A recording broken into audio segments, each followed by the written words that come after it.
Good morning, everyone, and thank you for joining us today for the webinar, Re-engaging a Disconnected Workforce Through Wellness.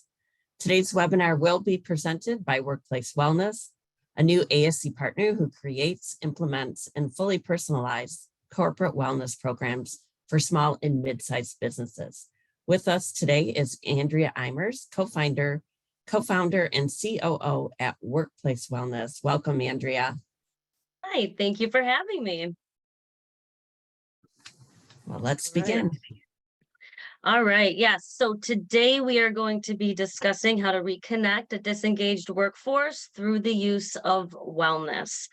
So Linda did a great introduction for me. So I want to actually kind of get you guys to get to know me a little bit more before going into kind of everything that I'm going to be presenting today for you guys. Kind of the story behind my why, essentially, why I began this, why this is so important to me.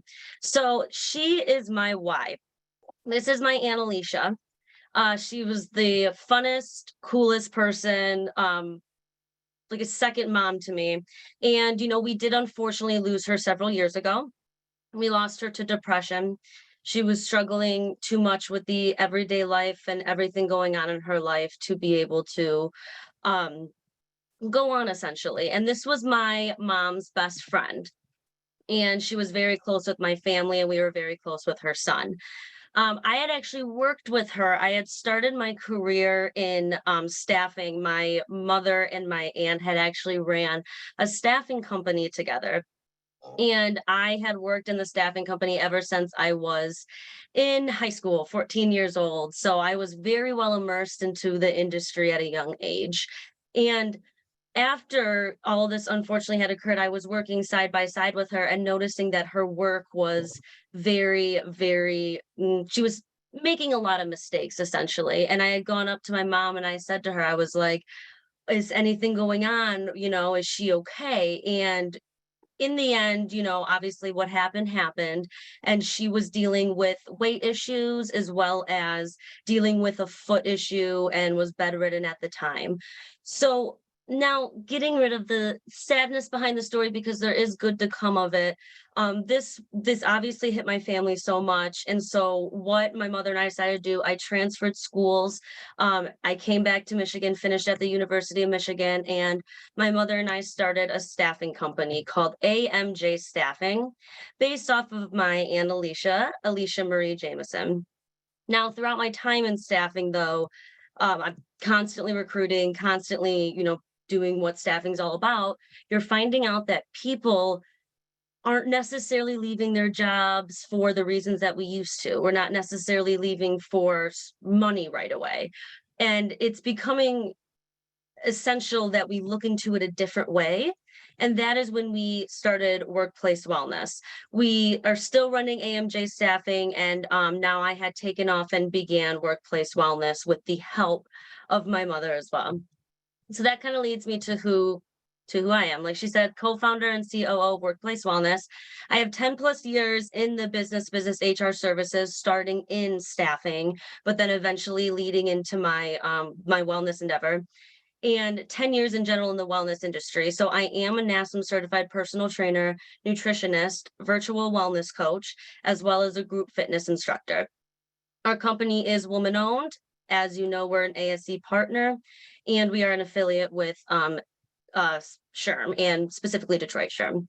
So that's a little bit about me and my background, and kind of to let you guys know the personal passion I have for what we are doing here in this space. And that kind of leads me to what we're going to be talking about today. So I want to start by going into corporate wellness today, and corporate wellness in the past as well, and how we look at healthcare versus wellness. Then I want to talk about employee engagement in the workplace. So taking away wellness for a little bit and just looking at the engagement piece, then kind of bringing it all together and how to integrate wellness in order to get that better employee engagement. And then case studies on how it's worked for us at our company. And then we'll do a Q&A at the end. So as mentioned, wellness is imperative for everyone. I mean, there's no person in this world that doesn't need wellness, right? And especially post-pandemic. We have found that 65% of people reported having new physical health issues and 75% experienced new mental health issues. So, physical is what we've mostly focused on in the past, but now obviously the mental health is becoming more and more prominent. And as you can see, unfortunately, it's hitting us hard. So back to my initial story, obviously depression hit my family and it continues to hit many other homes on a daily basis. So this experience that I went through and that I heard about on a daily basis working in even the staffing world, but in my personal world as well with the pandemic we're dealing with, it just kind of brought the awareness that we need to start introducing engaging wellness solutions. And to kind of tie that all in to bring it in on what I truly mean by that is traditionally, especially in the small to medium sized business area, larger businesses have a larger bandwidth and are able to kind of separate it. But traditionally, we have seen healthcare equal wellness, and we have kind of put it into one bundled benefit. And I think it's because they have taken on similar roles. They have some interchangeable ways about them. But I think because it's particular in small to medium sized businesses, when you are in that situation, you kind of at times are forced to put it together, especially if your healthcare provider is offering a wellness program. Unfortunately, what we've seen with those situations a lot is we hear this. I want to participate in my wellness program, but my healthcare provider really only allows those with pre-existing conditions. So if you are a seemingly healthy person, unfortunately, you aren't able to participate in whatever your healthcare provider is offering. This isn't always the case, of course, but this is what we've seen, especially in the SMBs. But other things we have seen besides that is we are living in a stubborn nation. 3 in 4 people actually will not ask for help at all until they absolutely need it.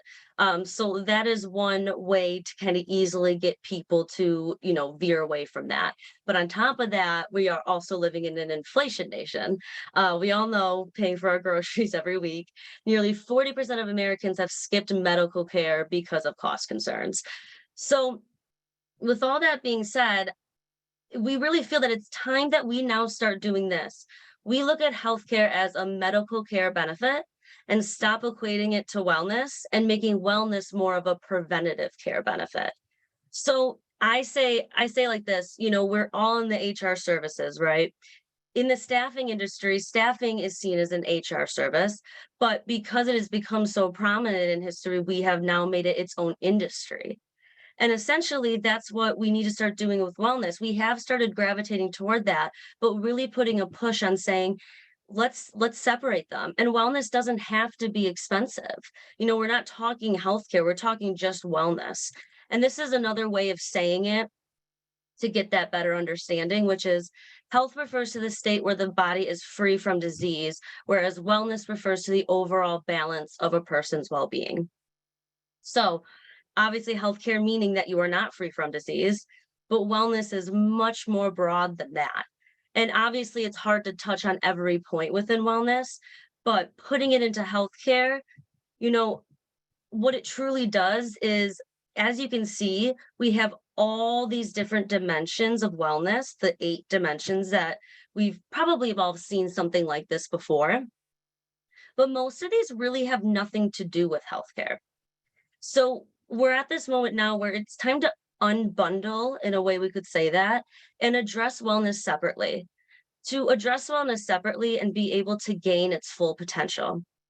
Now, thing about this is I understand that, a lot of the what I get back is, but there's budgets, and that is completely understandable. We can find a way to make wellness affordable because wellness is preventative. So we don't have to spend all of our budget on that. So kind of putting it within that healthcare and healthcare being notoriously known for being very expensive, it kind of makes it seem like, well, wellness has to be expensive too because healthcare is, right? But as you can see in these 8, I really only see a few here that really dive into healthcare at all. So now that's kind of how we feel wellness has been seen in the past and kind of where it is today, but we're starting to gravitate towards seeing wellness broader. And so I kind of want to bring in employee engagement because engagement is a good way of looking at how wellness can be successful other than just the simple health and healthcare claim ROI that we typically hear. So with engagement, what words do you think of when you hear a disengaged employee? I mean, I'll go through these. I think we've all thought these about people that are disengaged or thought this about ourselves if we are disengaged. But one thing that you notice about all of these words here is that a lot of them have to do with your wellness. Not all of these necessarily have to do directly with your health, but more so with your wellness. And you can see here that it is directly correlated. US employees who are actively disengaged at work, they're more likely than their engaged peers to say that they experience health issues. So this ranges from actual physical pain all the way down to depression. So while they're all interchangeable, you do see here that disengagement is unhealthy disengagement, they're together. And known fact, especially in the HR world today, that we are seeing in the first decade a major decline in engagement. So 36% were engaged in 2020, we're now down to 32. And then you see that opposite, obviously, with the disengagement, where we're up 4 percentage points in disengagement. So disengagement is becoming a major issue as well. And that's something as well that needs to be addressed. But the reality of it, it's hard to do it all. Here's other things that is important to know. 79% of workers are currently experiencing burnout, which is directly correlated as well with disengagement. You have over half of the employees that plan to look for another job in the next 12 months, which as a business owner is scary to hear, considering the amount of time and investment you're going to have to put into turnover, bringing on new employees. And then lastly, this is kind of summing it all up. The number one reason for absenteeism in the workplace is depression. So, we hear a lot that that is the case, but then, you hear a lot of people say, but I don't really hear that it's depression much. Well, the reality of it is most people aren't going to say to you that they're taking the day off because of that. They're going to say something more lines of, oh, I'm feeling sick. And then we're automatically going to take it to that, physical cough type of sickness, right? So, with all that being said, we're dealing with a major health and engagement issue. And we have, healthcare taking care of people that need it when it's necessary. But why can't we find a solution where we can kind of help the overall well being of our employees? And that will in turn just lead to overall better engagement. So that's kind of where I'm going to go into how the crux of it all and how we feel that bringing on this type of engaging wellness program can make a difference within your company. So, an engaging wellness solution, the 4 things that we found work the most in finding that solution is 1, custom.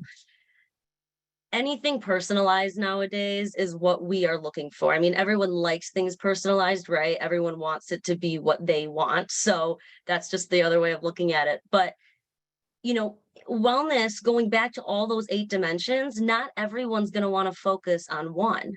So it's important we look at more than just what our mind always goes to, which is physical, which is fitness, nutrition, all of those things. It kind of just automatically goes to that because that's what it's been seen as in the past. So making sure that you're actually asking your employees, so actually rolling out assessments and different ways where you can figure out what's going on now and what can we actually provide them that could make it better. We've also seen holistic, kind of going back to what I said, it all goes back to the kind of those 8 dimensions and how you can't just focus on one and you can't just focus on one in the short term either.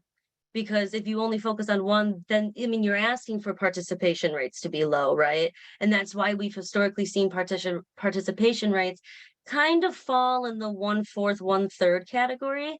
And it's typically because it doesn't really hit what everyone is looking for.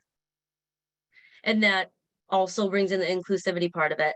But this is another part too, another area that needs to be addressed, because there is a lot of wellness programs out there, which, while this has been changed recently, a lot of people still are only offering it to certain employees.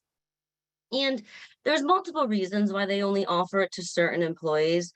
I would probably say that, budget constraints, but or maybe some people that are more sedentary than others. But in general, in order to actually make your wellness program engaging, it has to be offered to everyone. But all of these things sound great, right?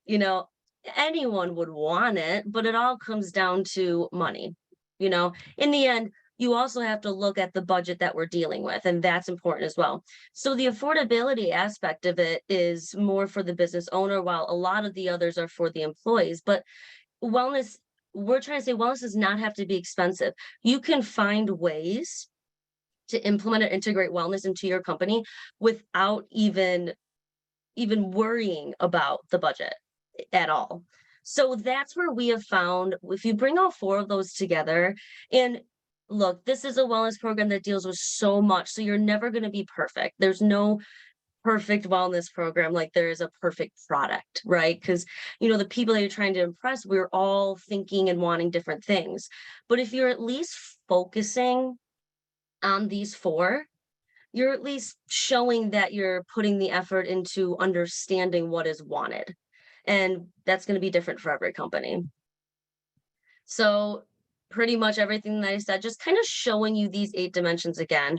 One thing I'll say is, the term wellness is not one size fits all, has been said a lot lately. And I think that this is all very true, but one thing we're dealing with, going back to what I said with a stubborn nation, is that this is a lot. 8 different, categories is a lot for people to digest. While it's important that we look at all of them, we're also trying to be convenient, realistic is the better word I'm looking for.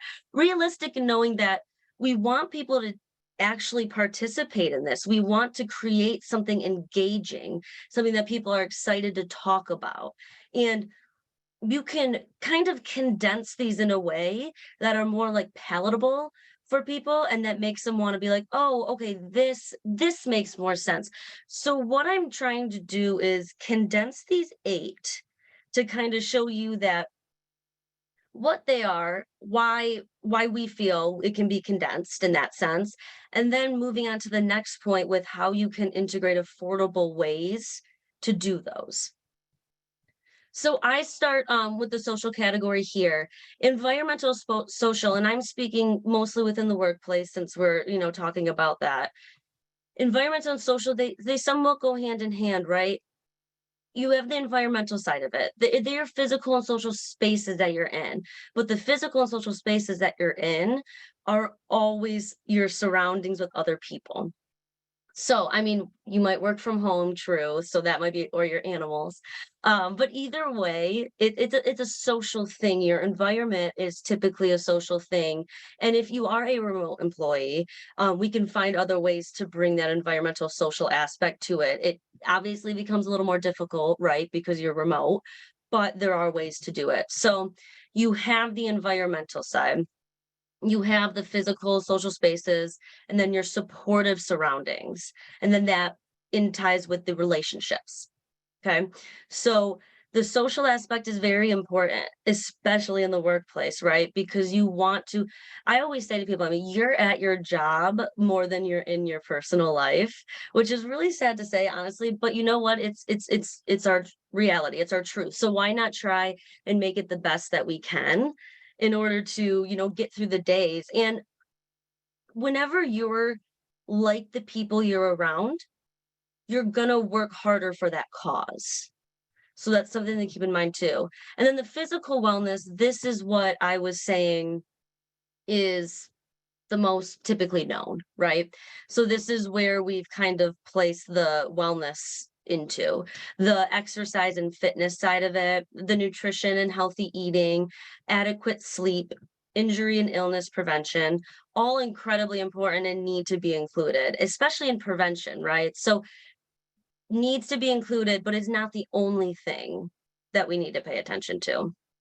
Um, but this tends to be what a lot of people prioritize too. I mean, to keep in mind, like that, this is typically what people want to prioritize first. So this is a good place to always start because it's well known, right? And then moving on to other parts of wellness because it's all about the balance that we're trying to create in the end, which this balance is a long term situation. It's not a short term solution by any means. Mindful, I've actually kind of put a few of those dimensions in there because mindful is so important, and that's why it really brings together a lot. Now, I still think we should look at them in this divided way, of course, but if you want to find a way to make it easy to focus on, essentially, mindful is a good word for that, right? Because it's being mindful of your emotions, the way that you cope, the way that you communicate with people. It's also talking about your intellect. It's what you know. It's what makes you creative. It's what makes you curious. These are all things that are bringing you back to the mind. And that's same with the spiritual side of it. Now, you have your values and beliefs, you have your meaning, and you have your purpose. So all three of these are important on their own, but they are all related to the mindful aspect of it. And as you can see, mindfulness, mental health, all of those things are becoming just top priority right now. But then you still have the lifestyle wellness, and this is one that is incredibly important and tends to get looked over. But we do have a lot of financial offerings, of course, but lifestyle wellness, right? So, your financial part of you is part of your lifestyle, but so is your vocational, your sense of work-life balance. And in our terms nowadays that we use, and you may have heard in the past, is the work-life integration, is that we are no longer, balancing it out. There's never a time that you should say your work is more important than your family, because family is always more important. Your personal life and your mental health, yourself's always more important. So integrating work in your life that doesn't impede on what is more important. So lifestyle wellness is also an incredibly important part to look at. And sometimes when you look at financial, it's looked at very, like, people are hesitant to go toward it because they don't maybe not understand, but it doesn't necessarily have to be, sitting with the financial planner, even though I think everyone should, right? But I think that you can also do things on your own that could help too. So bringing this all together, right? So we've talked about the 8 dimensions. And to kind of bring us back to there really quick, just so we can look at them again, talking about these 8 dimensions, they're all incredibly important to look into, but there are ways that we can condense it to make it a little more, palatable for all employees to understand and take time to focus on each of them. So now, and as I see me going through these slides super quick, and I will be sharing these afterwards. So don't feel free not to write anything down. We will definitely be sharing these as well. But so I want to now take each one of these and actually show you guys way that you can integrate these into the workplace. So when it comes to the social aspect of it, we hear company competitions, team building activities, interactive workshops. I all of these are great to do. I always recommend these. But one thing that we always want to look at when we're looking at these 3 different things are the 4 parts of creating that engaging wellness part that's going to help. So I'm going through a scenario for each. For company competitions, the customized part of it, a good way that we say that you can customize a company competition is maybe doing it departmental, right? So if you were to do a step competition, a common competition we hear of throughout your entire company. Well, if you're a manufacturing company, it's probably going to be a little unfair to those production workers because they're, well, unfair to the office workers, my bad. The production workers are going to do very well because they are on their feet all day. So it really won't seem fair, nor will, it have the same effect, right? So if you're in the production side of it, you're going to be like, well, I'm just going to win this because this is my everyday, right? But then if you're in the office side of it, you're actually going to put in the effort to go outside and do those steps, right? So you might want to do more of a step competition with that department, but then with production, if you don't even know what they want, just send out a quick survey and say what type of competition would actually get you to participate, right? And realize you don't always have to divide it by departments. There could be a competition that could be company wide, right? So there's always that option, but a way to customize it is by saying, okay, not all departments are going to want the same thing because our day-to-day activities are completely different. And the same thing with team building, right? Team building is obviously going to be something that you do based on departments, teams, whatever you call it at your company. The interactive workshops, however, that is also something you can customize. I'll tell you, we have a client where half of the company really wanted to focus more on the nutrition side of things. And then the other part of the company really liked more of the mindful part of it, right? So what we were able to do is do 2 seminars for them, and we did one that was based on nutrition and then one that was based on the mindfulness part of it, and then different people went to different ones. So these might seem, I guess like obvious things to do, but really in the end, people don't think to do that much of a deep dive into it. And there's easy, ways to do it too. We all know the different ways to send out a survey for free quickly. So there are ways to do it. And inclusivity. So I always say, like, if you're going to offer one company competition, is to offer it to everyone. But if you're going to do departmental ones, just making sure you offer it to every department. They don't always have to be at the same time either. It's just making sure that you're thinking about every part of your company. It's going to be hard to obviously do each individual employee, but if you do at least try your best to segment it out the best you can based on their daily activity, then you're going to get better participation that way. So moving on to the physical side of it. So nutritional seminars, I was just actually mentioned one, that last slide. Healthy recipes, workout plans, fitness classes, etc. The thing about it is, thinking about these 4 again, this is a lot of this might seem redundant because you're going to realize that like each facet of wellness have their own resources available. And you can actually just kind of go through these 4 and say, how can we make each one of these 4 custom, holistic, inclusive, and affordable? So with healthy recipes, let's find a custom way to do it. Like maybe it goes back to that survey, or maybe you just go up to your employees and say, what kind of foods do you like? And if you're seeing a common thing, like, I don't know, let's just say Italian here, and then you can find a recipe online, and even just as simple as sharing it, right? Is sending out an email and saying, oh, talking to you guys the other day, I saw this recipe. I mean, that's free.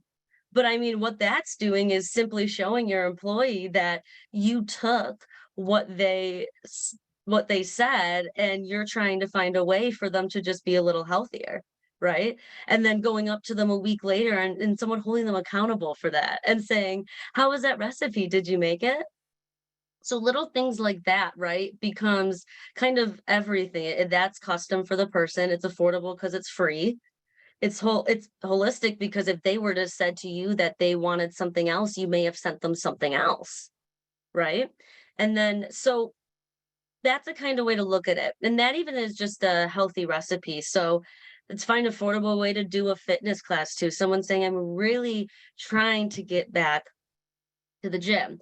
I don't like going to the gym because the gym is like, I feel insecure with it. It's not my thing. Well, even if you're in HR and you guys don't have the budget and you want something super affordable, go to YouTube, look up what you guys had talked about, and maybe send that person a class and say, well, just click this link, join this, right?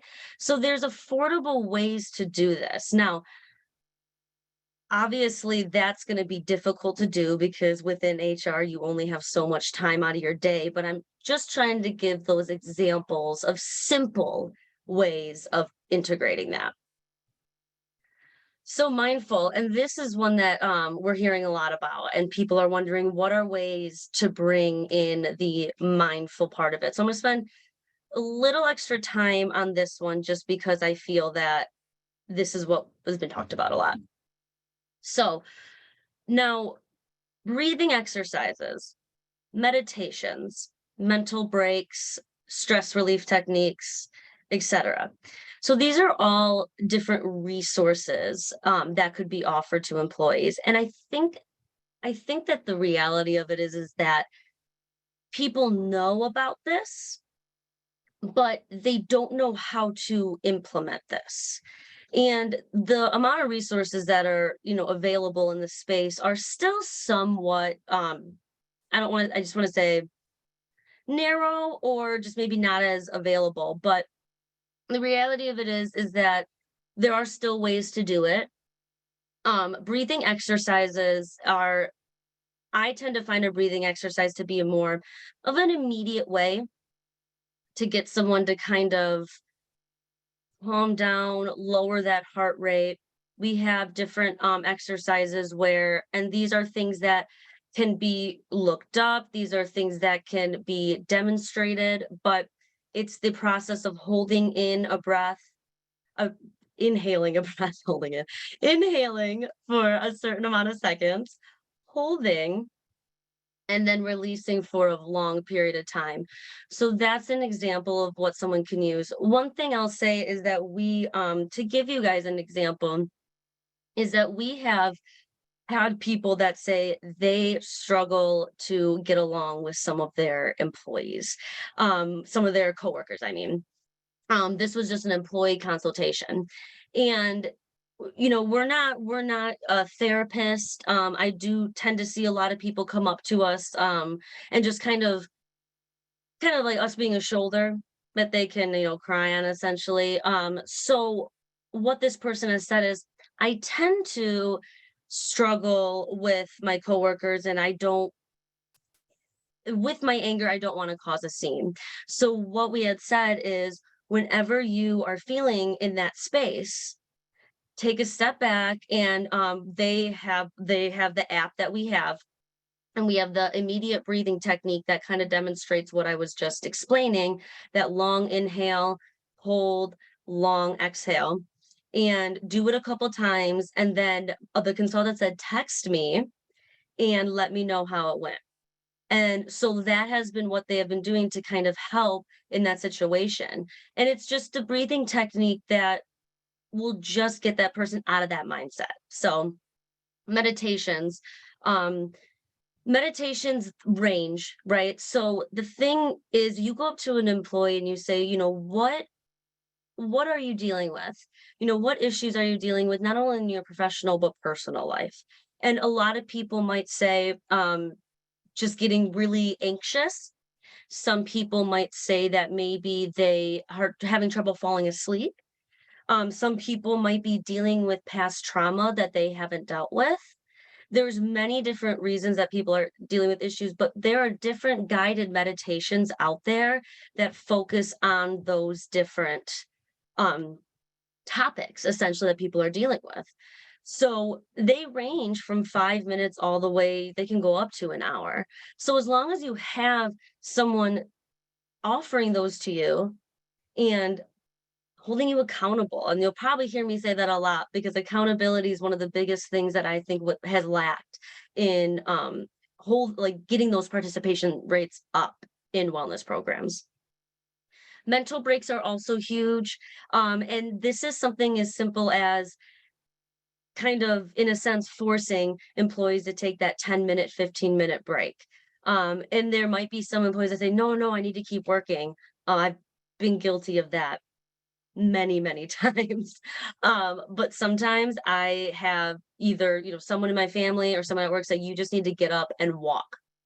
And so I've seen certain things implemented, and we have implemented too, is where at this time, everyone in the company has to take a break. Obviously, I understand, especially in some sort of like manufacturing situations where not everyone can. You can do shifts of it, of course. But what it does is it allows people to not only force themselves to take that break, but it also gets them to talk with their coworkers, kind of mingle a little bit. So it's another thing to look into. And stress relief techniques somewhat go hand in hand.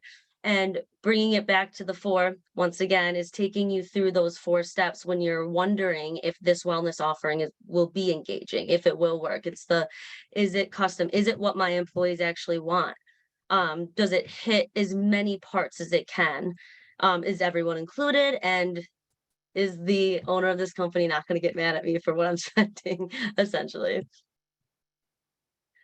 So, lifestyle, this one is interesting, and I wanted to take a little time on as well, because when people think of, like I was saying before, financial, they go straight to the, making sure everything, your budget's perfect, and all the details within your bank accounts and everything, and that very important. But even just simple things that are, once again, all these 4 things below can actually make a difference. So what we do is we actually will do a healthy habit building assessment with employees. And what we'll do is we'll have them actually write down all the healthy habits they want to begin doing and want to begin integrating into their life.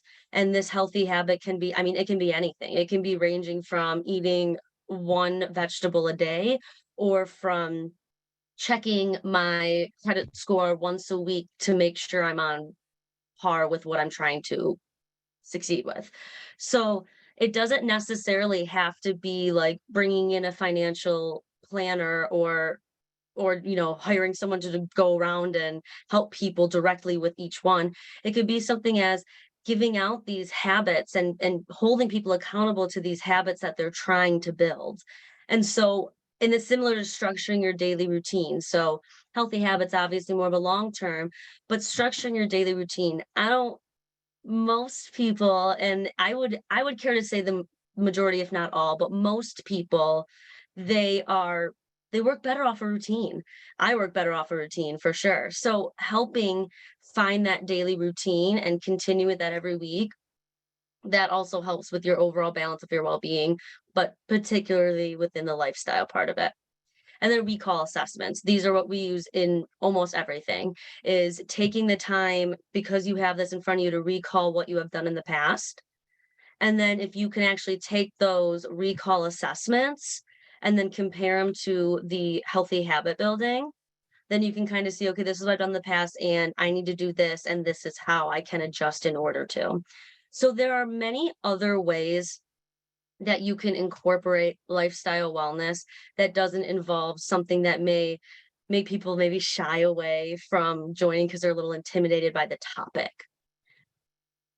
So now I kind of want to before going into the Q&A, kind of get into some case studies of what we have done with some of our clients that have worked. And I've broken it down into the going back to the 4 that I've continued to say. So the first case study is, we had an employee at an automotive supplier. They had a meeting with one of our wellness consultants, and she has been struggling with her knee injury that she had just had, and she had just had surgery for it, and she was planning on getting back into what she was doing. And this was her focus, was more on the physical fitness side of it. She said, she was like, I used to love running and I can't run anymore. And so instead, I've just kind of given up altogether and I don't do anything. So what we have done is, at Workplace Wellness, we have a mobile app that, if you're a client of ours, every employee gets, and we're constantly adding more content to it. So what we did was we made a 3-month workout plan for this individual. But guess what? A lot of people have knee injuries, right? Like, she's not the only one in the world that's had a knee injury and's gotten surgery for it. So what happens is, now we made this personalized 3-month workout program for her. She feels very special as an employee, right? Because she just got this workout plan made for her. But now anyone else that has a knee injury, they're going to be talking to my wellness consultant, and then the wellness consultant's going to say, "Hey, we have this workout plan that you can join, and it's knee friendly, knee safe if you follow it properly." And going back to, you have your now consultant to give you that accountability, asking you a week later, "Hey, how did that go? How did the first few days of your workout plan go? Are you feeling your knee? Maybe I can help with any adjustments." So, point being is, after we did this, oh, her mood at work improved essentially. She was going around telling everyone. She did continue her injury prevention through that. So we are not a doctor by any means. We are qualified to give workout plans based off of certain injuries, but we do say, any pain, any issues, please reach out to your doctor. But this is what has worked for people with knee injuries. So she has seen that her more strength in her knee, which is causing, once again, the better mood. Of course, I mean, if you have an injury, you're going to be in a better mood, you're going to be more motivated and working better, right? And um she is safely integrating it back into her life. So we started her off with workout, and now, rolling into other parts of it, she now feels more comfortable, happy, and excited to do so. So this was an incident where, by creating something custom for her, was made her just, it made her feel special, made her improve, made her more productive at work. But now we have this program, that you can actually provide to someone else now that is dealing with a similar issue. Because while not all our priorities are the same, a lot of people do have similar ones. So the second case study here is based off of the idea of it being holistic and not just focusing on that one dimension of wellness. We had a situation where a production group, because obviously ASE and my company, we're in the Metro Detroit area. We are national based, but we do tend to have a lot of manufacturing. And the production group at manufacturing and automotive supplies, or any sort of company, they are, I always say, the unheard voices. You never necessarily hear what they are looking for. And I was very happy to hear that they came up and they said, "We love meditating." And we were like, "Wow, that's great." So whereas the office staff, they wanted to focus more on their nutrition. So what's funny about it is, prior to implementing our wellness program, they only offered gym memberships to their employees because they didn't really know what else to do. And because of that, they had under 10% participation rate, which makes sense, right? Because now, actually figuring out what they wanted, it turns out production really only cared about mindful. They're on their feet all day. They're not going to the gym after. I wouldn't either. And then the office staff, they wanted to focus on their nutrition. So it makes sense why participation rate was low, right? So when they hired us, is we not only brought in all of those meditations, mental break, and breathing exercises, but we also have those nutrition plans, recipes, people can track it. We did a cooking demo with them for their office staff, but we also did an on-site meditation for their production. But the beauty of it is they are able to always go back to the app if they want to look back at those resources. So the result of this is participation, if you can clearly see, skyrocketed. Um, and it was actually pretty cool to see how different things were utilized. And not only did participation rise, participation rise. Whoo, it's early, not that early. But on top of that, you just saw everyone was just in a better mood in general at work, because this company was more on site than they were virtual. So inclusive. Well, speaking of on-site versus virtual, that's something else we're dealing with, right? So wellness programs are tough because historically, wellness programs have always been on site, because we only see like fitness classes on site, or offering gym memberships, which means you have to go to a gym, or in the cafeteria, you'll offer some good food, but unfortunately, not everyone has access to that. So because of that, people are happy they're working remotely. but they're also sad they're not getting these offerings too. So what we're doing in this space is providing these hybrid options so that all employees can join. So the app, which is the main one, right? Like having that 24/7 resource center for all those things wellness that we were going over, but also offering those on site, but also virtual consultations. So doing, the Zoom that we're doing now, having that personalized consultation with them and being able to reference what we offer, which is the app, is making them feel like, wow, I'm actually in this. Like I'm in this wellness program too, even though I'm at home. So once again, improved participation rates, but also what we saw here was noticeable retention and attraction ability. And that is because this was more of an employee focused benefit. And so working in the staffing firm, when you're able to say, hey, this company offers this program, whether you're on site or at home, that you and your family can use that can help you with your health and wellness journey. So we not only with participation, but also the retention and attraction. And the thing about it is we are seeing early results of healthcare claims too. But the thing about the healthcare is going back to how it's separate is you're not going to see that quick ROI from that. We're more talking about that VOI, that the value on the investment, right? So the inclusivity part of it is going to be really, really essential. So the last one to touch on is the affordability. And this one, I talked a lot about the pros and all the benefits that come with wellness programs. But the main thing that I want to end with that I want to touch on is how they're very affordable. It doesn't have to be, I mean, not all are, but you can find affordable options. Not only can you find affordable options, which I'm not biased to us, but no, all jokes aside, you can actually implement one yourself too. Like there are affordable ways to do so. So this is one of our automotive more technology clients. So they had a lot of remote employees. They were more hybrid, right? They in the past only had offered their wellness program to their top paid employees because it was too costly. You're seeing things around the 25, $30 a month per employee. So if that's what you're offering, it's difficult for someone to say, okay, well, now I'm gonna, offer this to everyone. And that bill goes way up, even though some people don't make as much. And, clearly, based on what we do not believe that that is fair, but you don't have to spend that much.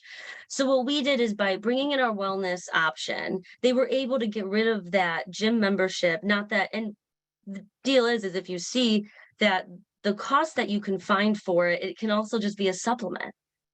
Okay, wellness being its own thing, it can be a supplement to what you already have. You don't have to necessarily, replace it unless you want to. I mean, this company in this case did. They did replace it because we offered those physical fitness resources through what we have. But by making it accessible to all workers, we were able to make these solutions cost only under 10 cents per employee per hour. So that, and I think that this can go without saying that participation rose because everyone was offered it, right? Because we were able to fit the budget of our client in order to up those bring up those participation. So also, once again, bringing in that retention, right? Bringing in that attraction, because what we heard a lot going back to when I was working in staffing is that, people that don't get paid as much, they don't feel like they get the same things that others do. And there is a level of resentment because of that. Right? There is this level of, oh geez, well, why aren't I offered this? So by doing that, you're not only getting that participation, but you're also getting people saying, okay, like I'm offered this. I'm not just gonna leave right away just because of something, So we definitely, retention's a big one for us, but healthcare costs, um, we have seen that people are like saying that they will improve because everyone now has the access to it. Um, so with that being said, that is why, in the end, we on our end call ourselves today's engaging wellness solution to fit every budget, because we do believe that you can find an affordable way to bring in wellness. And then that way we can actually separate that bringing it into the healthcare that is notoriously expensive and seen as expensive, and bring it into a supplemental benefit that brings together the engagement as well. So you're kind of killing two birds with one stone, actually two, three, four with one stone, right? So this QR code you see right here, guys, that will lead you to anything that you need to know about us here at Workplace Wellness. My name's Andrea Eimers. Like I said, co-founder and COO at Workplace Wellness. If you want to kind of see more of my information, my business card, you can also scan this bottom one as well. I am actually doing very well on time, so You hopefully you have are. some questions I could answer. I mean, you timed it perfectly. We have 10 minutes left. So thank you, Andrea. Of And course. we'll open up the floor if you want to use the chat, if you have any questions in particular to wellness programs at work or anything else that you've heard this morning. But lots of great information, and you make it very affordable, and there is so much that you can do at a low cost or no cost, but it adds so much value to your workforce. So thank you for giving us all that information and giving us the motivation, I guess, to get those initiatives going. They're not as hard, right? Just go buy that bag of apples and put them in the room and, start some free apps. There's a lot of great stuff out there, but I know your team can do the hard lifting for everybody too. So please check in with her for this very affordable program. And I'll double check. It looks like everybody's information has been answered, but we will send them the slide deck today. And also I put in the chat a list of our preferred partner page, a chat link, and that way you guys can go in there and connect also that way. So if you're on your ASC member dashboard or on the ASC website, you can find Andrea in our preferred partners page too. So Andrea, I appreciate you joining us on this beautiful morning. I think it was Terry who already said she had gotten her walk-in. So Terry's ahead of the game. I have not gotten my walk-in, but it's on my calendar here to do. Jackie, thank you for joining us this morning. And everyone have a great day and keep an eye out in your emails for our follow-up email, and you'll have Andrea's contact information there too. Thank you so much. All right, Andrea, have a great day. You too. Bye-bye. Bye-bye.